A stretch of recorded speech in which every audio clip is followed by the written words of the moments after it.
later.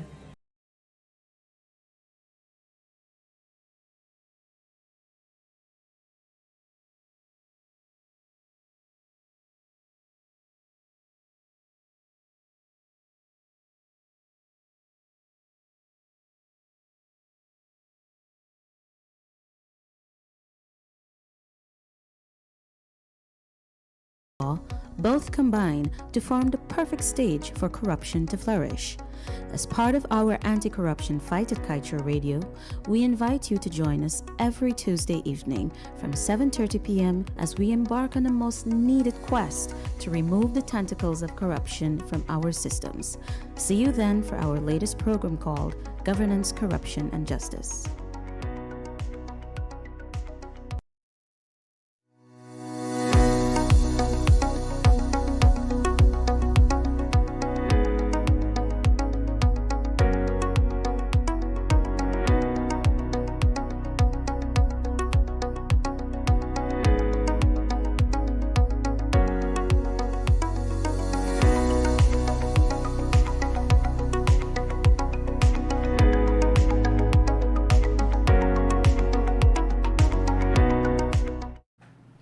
Good evening, ladies and gentlemen. Welcome to this week's episode of Governance, Corruption, and Justice. I'm yours truly, editor of Kaieteur News, Kiana Wilberg, and joining us for a frank discussion this evening is Minister within the Ministry of Housing and Water, Ms. Suzanne Rodriguez. Minister, welcome to the program, and thank you for joining us. Thank you. It's my pleasure to be here. Good evening to you and to your viewers and listeners. Thank you. So with just about an hour to spare for our program tonight, we'll head straight into the questions. Sure. Minister, you're one of the fresh faces of the PPP, and I understand you made the decision to enter politics about 5 years ago. Can you tell us what even got you interested in politics and why with the PPP? About 5 years ago, this was early in 2016, I started to observe the political climate in the country. Like most young people at the time, I had grown up under a PPPC administration, and I was curious to see what the APNU coalition would bring to the table. So I was observing, and it only took about 6 months before I realized that the country had made a serious mistake. And that was due to the broken promises. And for me, it felt like a betrayal of trust to the people of Guyana. Because judging for myself, the coalition government drew support across all ethnic groups, obviously to be able to win the majority. Of course, you know, there were some issues with the 2015 results. Allegations of rigging and so on. But let's say for all intents and purposes that they won in 2015. They drew support from Guyanese of all walks of life. And that is a vote of confidence, it's a vote of trust. And so about 6 months into their administration, I realized that they had no intention to fulfill any of the commitments that they made to the people of Guyana, and that the people were betrayed. And it motivated me to want to enter into politics, to put a fresh face, as you say. I think we needed new leadership, fresh leadership. We needed people who were honorable, people who would keep their commitments. And rather than staying at home and maybe becoming a keyboard warrior, I decided to take that step and enter into politics to make my own contribution. Rather than complaining, let's see if I can try to help fix this. And so I decided to join the People's Progressive Party Civic, mostly because I think that the country was better off under their leadership. I think the party is made up of people who intend to do well for the country. And I think they have the capacity, they have the competency, and the ability to be the only party that could defeat the APNU AFC coalition. And so I joined with them and offered all of my capabilities and certainly offered my passion to be able to take back government. Okay. You noted in your response that you saw a betrayal from the coalition within just 6 months. Was there any particular promise that was broken that really was the last straw for you? Well, you can judge based on intent. You know, you can tell that the intention to do good, the intention to fulfill those promises are not there. And that's simply because there was a lack of leadership, there was a lack of direction. You can tell very early that the government was, quote unquote, at sea. They were sailing. They didn't seem to have any strategic approach to governing the country. They certainly did not deliver on their 100-day plan. They raised their salaries, you know, did things that insulted the population. After making all of these promises about transparency and accountability and where they want Guyana to go, and then, you know, totally betraying that, looking after themselves, families, you know, only taking care of themselves, not looking after Guyanese, not implementing a single policy or program that really demonstrated that they cared about ordinary Guyanese or that they cared about Guyana. VAT on education was one of the things that I was outraged about, and I took to the streets and I joined every protest that there was back then. Whether it was the PPP who was protesting or non-governmental organizations, I was there in front of the Ministry of Education for 6 weeks protesting the VAT on education. So that's just one example of one of the bad policies, and it took an entire year to reverse that. So, you know, they certainly were not interested in listening to feedback, listening to the people, consulting with us. The minister at the time never came out, addressed the people who were there. I remember them having a consultation at the Cultural Center, and I was there, and the then Prime Minister, Moses Nagamutu, was there, and Kathy Hughes was there. And after an entire day of us making contributions of how we think they can better implement some other programs and to remove this VAT on education, Moses Nagamutu stood up and gave a prepared speech and then said, we'd think about it. You know, that kind of, it was disingenuous. And so I felt these are people that have to be removed from government. And so I wanted to be a part of that. Okay. So since being sworn into office as minister within the Ministry of Housing and Water, what has the experience been like for you thus far? What were some of the main highlights and achievements, particularly for your first year in office? Well, for the ministry and for myself, of course, it was a very productive year. I think our first year in office was very challenging, given what we came in and what we met, the cleanup that we had to do at the ministry, restructuring, making sure that we get projects in the pipeline so we can kickstart our programs. So that was some of the overcoming the challenges that we met there first. And then, but once we started to get our projects and our programs going, I think everything is now streamlined. Everything is going smoothly. We had a very productive first year. I'm proud to be a part of this government. I think all of the ministers in all of the sectors are working overtime and are delivering. And the main reason, one of the main reasons, of course, for that is the leadership of His Excellency President Ali and the structure and the direction that we have provided by Manifesto 2020. And we are sticking to that. You know, my manifesto is on my desk, and that is the roadmap. That is the next 5 years. That is what we promised the people of Guyana. We gave them our word that this is what we would do, and that manifesto, those commitments, are what they elected us on.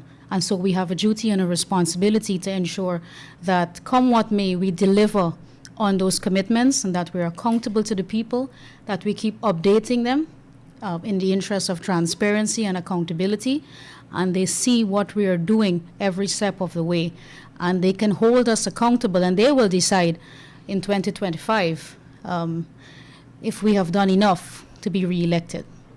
Okay. Just to speak on the manifesto for a bit. In his 2021 budget speech, I believe the Senior Minister for Finance, Dr. Ashni Singh, spoke about the intention of the government to allocate 10,000 house lots for 2021, as well as to distribute 7,000 land titles across the country. We're at past half year now. What's the progress on that? So far, from August 2020 to now, we have distributed over 6,000 house lots. And this is over several regions, several coastal regions. And for the remainder of 2021, we have another 6,000, over 6,000 that is already in the pipeline. The designs have already been completed, and we are preparing for those allocation exercises. One will be on this Friday the 27th at the Arthur Chung Center. We will be making allocations on the East Coast. And then we have to go back on the East Bank. We have another set of allocations on the East Coast. We have allocations in Region 3. We have allocations in Region 9. All of this upcoming. So we already have the plan for that. So in 2021, we would have, by the end of 2021, we will deliver over 10,000 house lots. So we know the bigger target is 50,000 lots. So what we did when we took office, we immediately put a team together in our planning department. There's a survey unit, and we tasked them with finding enough lands to satisfy that commitment of 50,000 lots. And so we're not working on a short-term plan. We're working on the bigger plan because we know what the target is. The target is 50,000. So if we allocate 10,000 in 1 year or 15,000 in 1 year, it doesn't matter. We know the target is 50,000 at the end of our first term. So we're working with that larger number. And so we're well on track for reaching our targets. As it relates to, you spoke about titles, we have distributed close to 2,000 titles already, and we have another 2,000 that are already prepared, and we have been advertising those for people to uplift. And this, of course, is an ongoing process. As we make allocations, we, of course, have to go through the process of signing agreements of sale and then sending those on for titles. So that's an ongoing process as well, but we're very confident that we will reach all of our targets for 2021 and going forward. What's the plan to ensure accessibility and affordability of housing, particularly for young professionals? And how is CHMPA being retrofitted to deal with that purpose?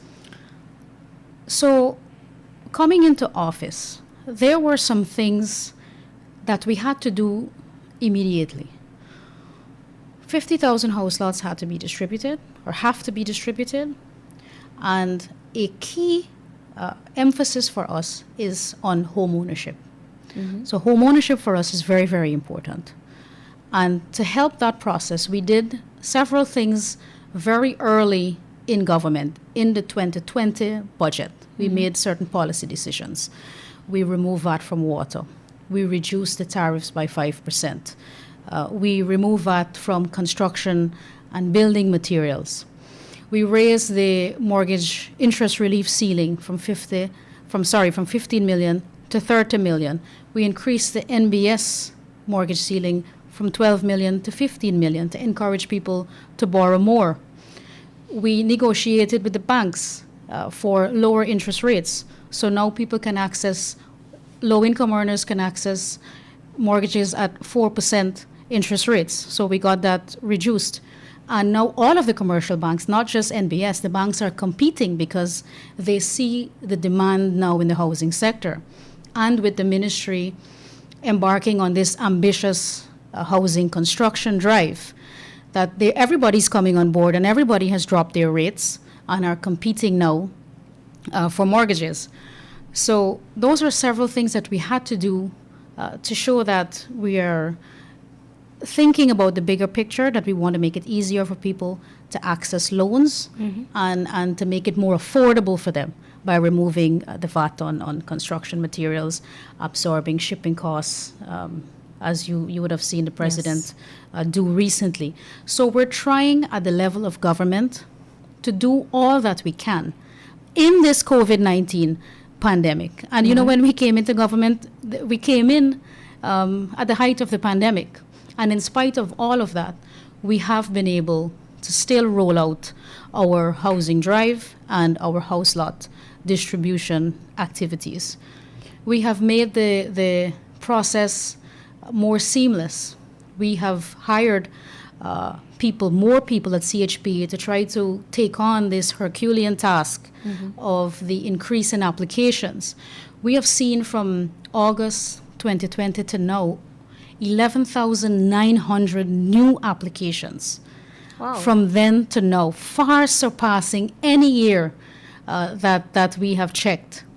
So that shows a tremendous amount of confidence. And by the way, over 9,000 of that amount of new applications are applicants between the ages of 21 and 39. Wow. So that is approximately about 77% of all new applications are from young people. And we have said we'll be a government for young people. Young people are the future. We want to help young people to be able to acquire their land more swiftly, and we want to be able to help them construct, because we want to see communities that are sustainable. We want to see communities that are wholesome. We want to build neighborhoods. We don't want to have a scheme that is 50% occupied or less than that, occupied. Yes. And then it really prevents government from investing in infrastructure and upgrading works, because when there's nobody living there, there's nobody occupying streets, it's difficult for us to invest in those streets or in that housing scheme when there is no one there. We take those resources and we put them in other schemes that are more fully occupied. So it's important that as we allocate house lots, that we encourage people to build, and on the flip side of that, we invest in the support infrastructure, in upgrading roads, in drainage works, in installation of electrical and distribution networks and water distribution networks. So we're working comprehensively. CHPA and GWI are working. There is a better communication now between the two agencies, and we are working to build these sustainable communities so that we can also be in compliance with SDG 11, building sustainable communities. And that is important to not only Guyanese, but to anyone. Home ownership, owning a home is one of the biggest achievements and one of the biggest investments a person will make in their lifetime. And so we want to help them to do that, and we want to make sure Guyanese can own a piece of land as they are entitled to according to our constitution. Thank you very much for that. Since you mentioned GWI, I wanted to just head over to the water subsector. And on that, can you provide us with some insight on the governance structure that you met at GWI? There are a lot of newspaper reports on the state, the financial squandermania that was taking place at GWI. So can you tell us a bit about the extent to which the system is broken, and what is the plan of your ministry to iron out some of those kinks? So sure. When we took office, GWI was in crisis. The company was bankrupt. They had not received a subvention from the government for 5 years, and so they owe GPL over $7 billion. The water sector, as well as the housing sector, were not priorities for the APNU coalition, and that these are basic necessities for the Guyanese people to make Guyanese comfortable, and so it clearly was not a priority for the previous administration. The company was bankrupt. The bank balances of GWI had reduced by $1.8 billion in 5 years, from August 2015 to August 2020. It was reduced by $1.8 billion. The expenditure, operational costs, had increased by $1.1 billion over the 5 years. And this was regardless of the two tariff increases that we had. There were two tariff increases, one in October 2018 and one in October 2019. Almost 100% when you put the two together. Tariffs went up by, I don't know if people realize that, but the water tariffs increased. It doubled in the 5 years due to two increases. And then there also not just the bank balances and the increase in expenditure, but GWI owed its suppliers over $800 million as well. And 80% of that $800 million was long overdue. So the company was in a serious financial crisis.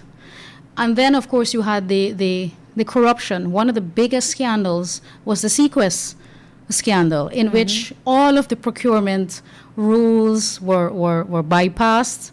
And the then CEO, Van West Charles, had this special arrangement with the supplier of this Sequest, which is a water treatment chemical that was not serving its purpose. But he had an arrangement where I think close to $1 billion it was that was expended on this chemical that was not serving the people.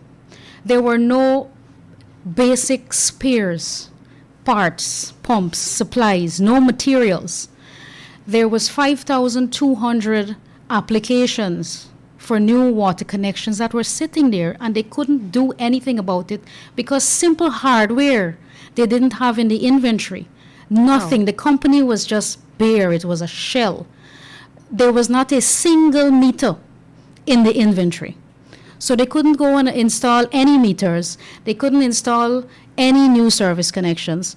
Since then, we have completely, we've been through the 5,200 connections. Those have been completed. And since then to now, we've also received over 2,000 new connections. And we are working on those as well. So for the 2020 budget, it was mostly procuring these materials for us to restock our inventory and to try to get the company going again, to get it functioning again, and to make it run more efficiently. And I think management now is doing a very good job at that. And as the company expands and there is more demand, we will be able to hire more people and to be able to expand the company so that we can service our customers. Okay.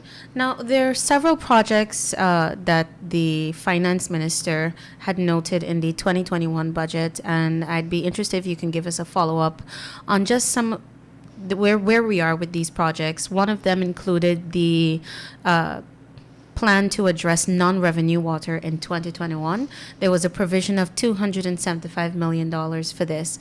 Can you say where we are with that, and also the procurement of 20,000 water meters? So the 20,000 water meters have been fully delivered. 25,000 meters have been delivered so far. Wow. And there is, we had ordered another 14,000 in the 2021 budget, and that will be delivered in a few short weeks. And so we're currently in the state of installing these meters. Okay. Also, the procurement of all of the materials and hardware, we have received those so that we can go out and make these connections and we can install the meters so we can monitor consumption. And people can, have their service regulated as opposed to being estimated, and all of these things. Meters are very helpful. I don't know if people realize that, but meters are very helpful, and it causes less confusion and helps us to monitor consumption and so on.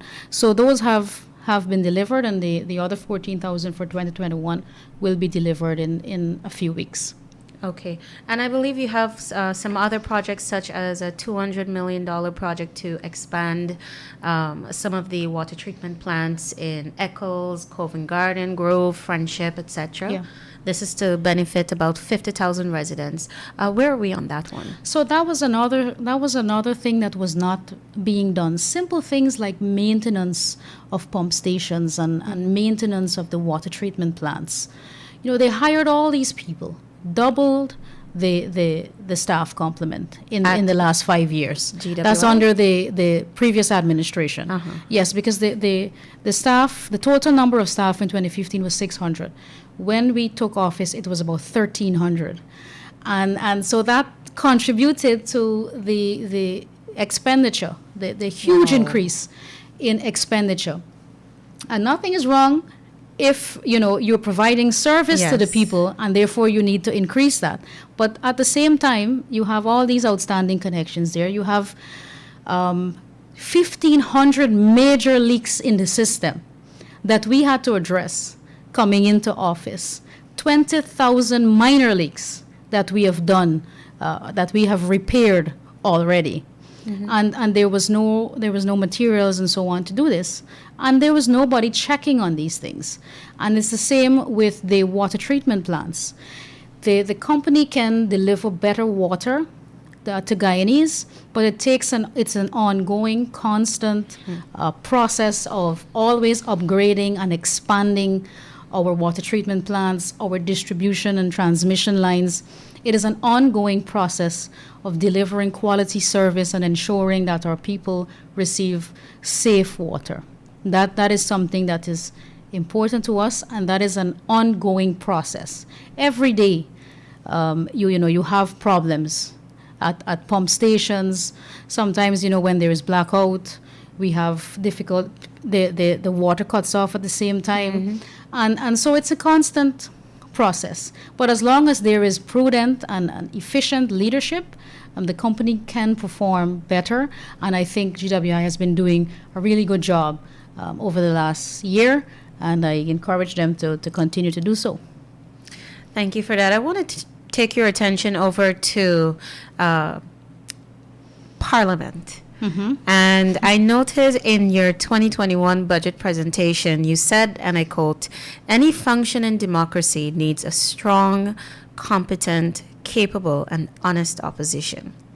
With that said, I'd like to know what has been your overall take on the nature or the quality of the debates in Parliament. What were your expectations, and to what extent was that challenged?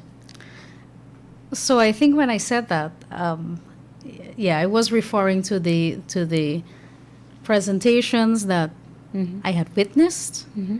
thus far in Parliament, and I was also highlighting the need, as you quoted there, for a strong opposition, a competent one, and an honest one. An honest one is very important as well, because it is a very dishonorable thing when a member of Parliament can stand up in the National Assembly and blatantly tell a mistruth or an untruth, because we can't say lie in Parliament. Mm-hmm. But I can say that here. So, and just tell lies. And there, I was appalled that this was possible, and that people are willing to do this, to mislead the population and to score cheap political points, to lie to the people, and worse yet, from the floor of the National Assembly. And so, as going in as a young parliamentarian, mm-hmm. I look forward to hearing some of the seasoned politicians. I know, of course, there was heckling in Parliament, but I assumed it would be slick. I assumed it would be witty, and you can I look forward to the presentations as well. I was hoping that I would learn much more than I have so far in Parliament, that I would be able to improve myself from listening mm-hmm. to the presentations and so on. But I was sorely disappointed, and so I stood up and I said that. I said exactly how I felt, that the presentations emanating from the opposition benches lacked quality. It lacked any substance, and it also showed a lack of interest based on the presentations that were coming. An interest in in advancing the developmental agenda of Guyana. You heard nothing that contributed towards development. So if we bring a bill to the floor and we are debating this bill, most of the time, half of the people in the National Assembly have not even read the bill. And they're coming to the House to debate a bill that they have not read. And they're using the time that they are allotted to speak of all sorts of other things, not related to the bill or to the piece of legislation that we're trying to amend and to improve. And so that does not help the country, does not help our people. We are a government that would be open to suggestions. That to me is the purpose of the debate, that we can make contributions so that we can implement a better legislation. We don't know everything. There may have been things that we missed, but when it comes to the House, we expect quality debates. We expect debate of substance, that you can make a contribution towards improving the legislation that we are looking to amend to improve the lives of Guyanese. But that almost never happens. And the time to allot it to speak, people usually talk about all sorts of other things and use it to score cheap political points and hurl insults at each other. And that, to me, was very, very disappointing. And, not something I expected becoming a member of Parliament. So I was very disappointed with that. Do you believe it undermines the accountability that we're supposed to see, not just from the opposition, but particularly from what Parliament, the National Assembly, is supposed to represent, that check and balance on the government? Sure, and we welcome that, because when people can critically analyze what you are presenting, and they can hold your feet to the fire, it makes you better. But I'm certainly not excited to go to Parliament if I'm not going to hear anything intellectually stimulating. Sometimes I'm sitting there and I'd rather be at work, because I know at least when I'm at my desk or I'm in the field and I'm meeting with people, I'm making a difference. I'm contributing positively towards improving somebody's quality of life or their standard of living. And I'm reduced to sitting there and listening to what is coming from the opposition. Lots of hate speech, lots of words laced with racism. And I know that is not an accurate reflection of the mood in the country. Yes. And it is not an accurate reflection of how Guyanese are thinking and of where they want Guyana to go. We have gone past that. The fact that in 2015, Guyanese from all walks of life could have gone out and demanded a change in government and supported a political party, it means that they see beyond race. It means that people are now paying attention to what politicians are saying. They're holding politicians accountable, and they are showing politicians that when they go to the polls, that they have the power. And they do. And I hope they do the same thing in 2025. They have to hold their government accountable. We made commitments to them, and we are ensuring that we deliver on those commitments, because we understand that is how a functioning democracy works. That we are accountable to the National Assembly, we are accountable to the people of Guyana. And the people of Guyana will decide once again in 2025 who will be their government going forward. And so I take that commitment and I take that responsibility very seriously. And I'm always aware that people are looking at us. I'm always aware that people expect us to do our best. And every morning when I walk into that ministry, I see that. And it's reflected in the numbers, with more young people coming forward to apply for their house lots. When we took government, I don't know if you ever passed on Brickdam on my public day, the line would be down Brickdam into Cam Street, and one morning it was wrapped around Crowell Street. That was the level of expectation. And people have confidence, and that's why they were coming. They didn't care if they have to wait there all day. The fact that they were coming, somebody was willing to listen to them, and they are seeing results. And shortly after we took government in August of 2020, people saw results. People saw allocation exercises going on in the first 3 months. And so they understood then that we are serious about what we're doing, that we are capable of what we're doing. And it therefore raises their expectation. And we certainly cannot disappoint our people. We can't disappoint Guyanese. And every day we have to try to raise that bar, and we have to be accountable to them. And so I am always energized when I'm going to work. Sometimes people ask me where you get the energy from, but that's because, I see the expectation on their faces, and that renews me and rejuvenates me, and it has brought life into the housing sector. The housing sector now has been rejuvenated. It was in hibernation over the last 5 years.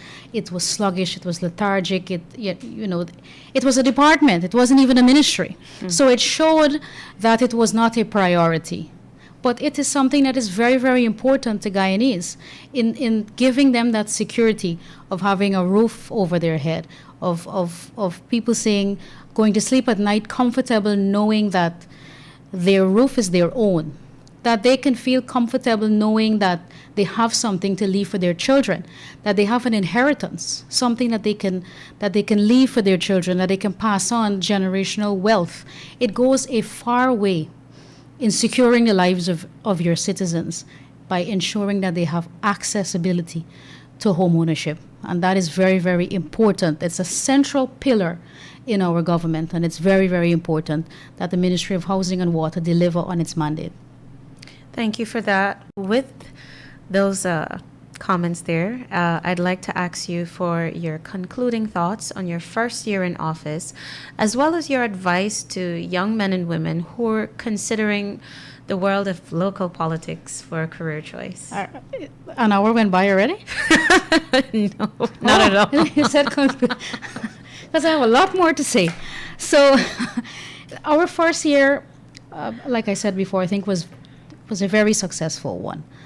We see the same type of energy in every sector, and we see ministers and we see a president who has every intention of fulfilling our commitments. And so the people of Guyana have a lot to look forward to. And this is outside, what we've been discussing is outside of all of the transformational projects that will take place over the next few years, that Guyanese will see the landscape of Guyana start to change. And their electricity being reduced by 50%, something that is so desperately needed by ordinary Guyanese and by the private sector, so that we can have more manufacturing, so that we can create more jobs. So many things will change in the next 4 years. That Guyanese have a lot to look forward to. They can be optimistic about where our country is going. And this is why it's so important, too, that we encourage people from the diaspora to come back home. It is important for them to come back to Guyana so that they can contribute to our development. We have lost a lot of people over the last few decades, a lot of good people with a lot of skills who've gone to look for a better life overseas, and we want to encourage them to come back home and to contribute here. Because when we say we want Guyanese to benefit first, it includes them as well, because they are Guyanese.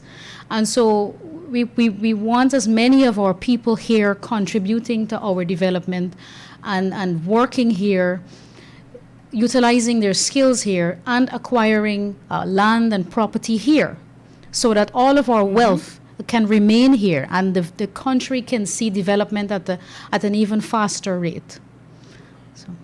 Now, just before you go on this last aspect that I spoke about, there are a lot of young people, men and women, they look at the local political landscape, and some are daunted by it, some are encouraged, and they wonder, well, what are some of the things I would need to do in order to be better than those who are part of the field and to even participate? What is your advice to the young men and women who are considering politics for a career choice, as you have done? Politics, that's an interesting question, because politics has been so taboo. You know, and people say, oh, we want to stay far from that, because many are afraid of criticism. Many are afraid of what people will say, you know, how people will judge them. And so it takes discipline as well, because when you join a political organization, you know, it takes discipline to be a part of that organization. There are certain expectations. You have to change the way you live, your lifestyle. You have to dedicate yourself to service. And that is what is most important. So if you are a young person or an older person, it doesn't matter, and you want to join politics, it starts with the motivation to want to serve. You have to be able to put other people first and to put yourself last. And especially in a government that, you know, it tends to be working at the pace that we are working with and having to catch up on what we have lost over the last 5 years. We have a lot of catching up to do. And so I encourage people. I did not come from a family of politicians. I am the first person to enter politics in my family. I'm the first person in my family to acquire a master's degree. So, you know, there are a lot of firsts, and we can keep pushing ourselves. And I love to do that. I get bored very quickly, and so I need to keep constantly changing and adapting and taking on new challenges. And I was most inspired over the last 5 years to enter politics, and I didn't look back. You know, I left everything, all my business and my private sector life, and I threw myself into politics. I did wonder in the beginning, what would my family say? I did it secretly. I joined the party.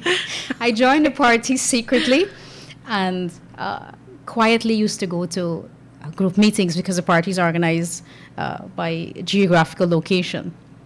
And so I used to secretly go to meetings and think about, what would I tell my mother, you know, that I went and joined a political party, you know. So, of course, I know she wouldn't have a problem with being the PPP, because we've always supported the PPP. But once you have that drive and you want to make a positive contribution to your country, join politics. Why not? I think people need to see new faces. Young people need to see other young people doing it, stepping out, challenging themselves, and making an honest contribution. And I think that's what's needed most of all. People with good intention, people who understand that they're there to work for the people and to serve. So that is something that has to be the motivating reason for you to join. And I think anybody who comes into the political sphere with that type of motivation will do well. Thank you very much, Minister Rodrigues. I'd like to say once again, thank you very much for making the time to be part of our program here, Governance, Corruption, and Justice. And I do hope it's not the last time that you'll be joining us. No, I'd love to be back whenever the time permits. Great. To our listeners and our viewers on Facebook Live, thank you for joining us. You've been quite active in the comment section, and we're happy for your participation. And we do look forward to having you joining us next week, same time, same place. Next week, we're supposed to have the public Relations Officer for the GNBS, the Bureau of Standards, Mr. Lloyd David. He's going to be here with us to explain some of the things that's been going on with GNBS and the management of the oil and gas sector. So be sure to tune in. Once again, Minister, thank you for being here. Thank you for having me. Do have a safe evening. You too.